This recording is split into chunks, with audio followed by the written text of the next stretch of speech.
માંડવીના બેરધા અને દળવાડા ગામ તરફ જવાના ખરાબ રસ્તા પરથી પસાર થતા વાહનોનો પીછો કરી ચાલુ ટ્રકે ટ્રકમાં ચડી જઈ ટ્રક પર બાંધેલી તાળપત્રી કાપી ટ્રકમાં મૂકેલ કિંમતી સામાન ચાલુ ટ્રકમાંથી બહાર ફેંકી ચોરી કરતી તાળપત્રી ગેંગ માંડવી પોલીસના હાથે લાગી ગઈ છે। ચોરીના સામાન સાથે 3 ચોર અને 2 રિસીવરને મુદ્દામાલ સાથે ઝડપી પાડ્યા હતા। માંડવી પોલીસના જપ્તામાં ઉભેલા આ 5 ઇસમોને જોઈ લો। 3 આરોપી માંડવી વિસ્તારમાં આવેલા દળવાડા ઉકાઈ જવાના માર્ગ પર બાઇક લઈ ફરતા અને સમય મળે એટલે ખરાબ રસ્તા પર ટ્રક ધીમી પડે ત્યારે 2 યુવાનો ચાલુ ટ્રકે ટ્રકમાં ચડી જતા હતા। ફટાફટ ટ્રક પર બાંધેલી તાળપત્રી તીક્ષ્ણ હથિયારથી કાપી નાખી ટ્રકમાં ઘૂસી ચાલુ ટ્રકે જે હાથ લાગે તે બહાર ફેંકતા અને બાઇક પર આવતા તેમના અન્ય સાગરીતો લઈ લેતા હતા અને ચોરીને અંજામ આપી ચાલુ ટ્રકે નીચે ઉતરી જતા હતા। છેલ્લા કેટલાય સમયથી ચોરીની ઘટનામાં વધારો થતા માંડવી પોલીસ હરકતમાં આવી અને પહેલા 3 આરોપીને ઝડપી પાડ્યા હતા।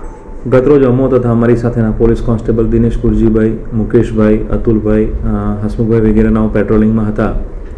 દરમિયાનમાં અમને ખાનગી રાહે બાતમી મળેલી કે ભાઈ દળવાડા ગામ અને બેડધા ગામના કેટલાક ઇસમો પાસે કેટલોક શક પડતો મુદ્દામાલ છે।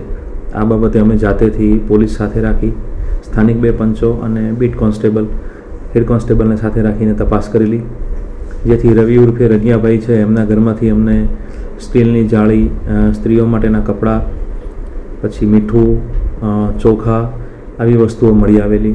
સીલિંગ ફેન પણ મળેલો, જે અમે પંચો રૂબરૂ કબજે કરેલ। આમની સાથેના એમને એક બીજા છે નિકેશભાઈ કરીને, તેમના ઘર તપાસ કરતાં પણ આ જ પ્રકારનો મુદ્દામાલ મળી આવેલો છે।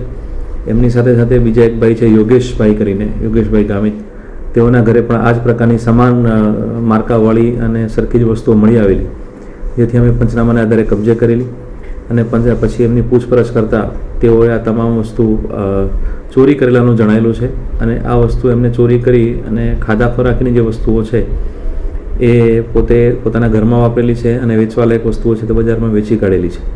તો આ કામે જે વસ્તુઓ વેચવામાં આવી છે પ્રકાશભાઈને અને બિપિનભાઈને પણ આ કામે અટક કરવામાં।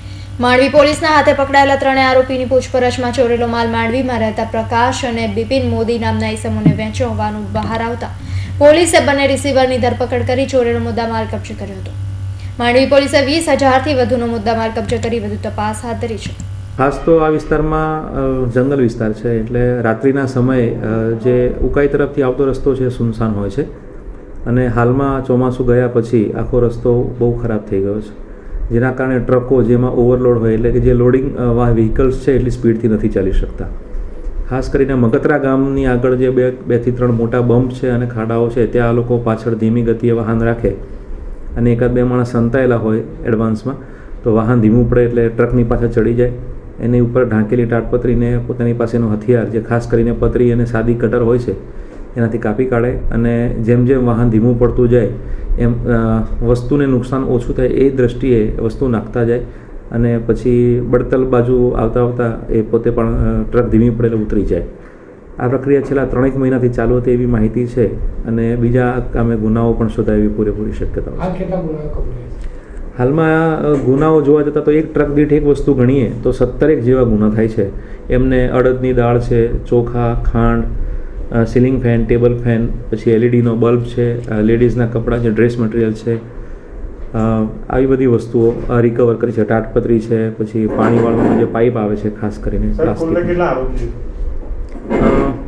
આરોપીઓ કુલ 4 છે, એમાંથી 3 આરોપીઓ અરેસ્ટ થઈ ગયા છે। એક મુન્નાભાઈ નસવતભાઈ કરીને છે, હજુ વોન્ટેડ છે, ફરાર છે, ઘરેથી નથી મળી આવ્યા અને 2 રિસીવર છે। કુલ કરીને 6 માણસોનું આખું આ કામ છે।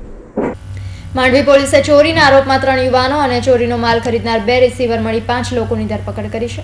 ટ્રાયબલ તાલુકામાં રોજગારીના અભાવે યુવાનો શોર્ટકટમાં રૂપિયા કમાવા ખોટા રસ્તે ચડતા હોય છે અને જ્યારે પોલીસના હાથે ઝડપાય ત્યારે ઘણું મોડું થઈ જાય છે। ત્યારે ટ્રાયબલ તાલુકામાં રોજગારીના વિકલ્પ સરકારે શોધવા જોઈએ, જેથી યુવાનો ખોટા રસ્તે ચડે નહીં। હાલ તો ચોરીના ગુનામાં 3 યુવાનો માંડવી પોલીસની હવા ખાઈ રહ્યા છે। યુવાનોની પૂછપરછમાં 1 નહીં પરંતુ 10થી વધુ ચોરી કરી હોવાની કબૂલાત કરતા પોલીસે વધુ તપાસ હાથ ધરી છે। Dharmesh Patel, Hind TV news, Mandvi.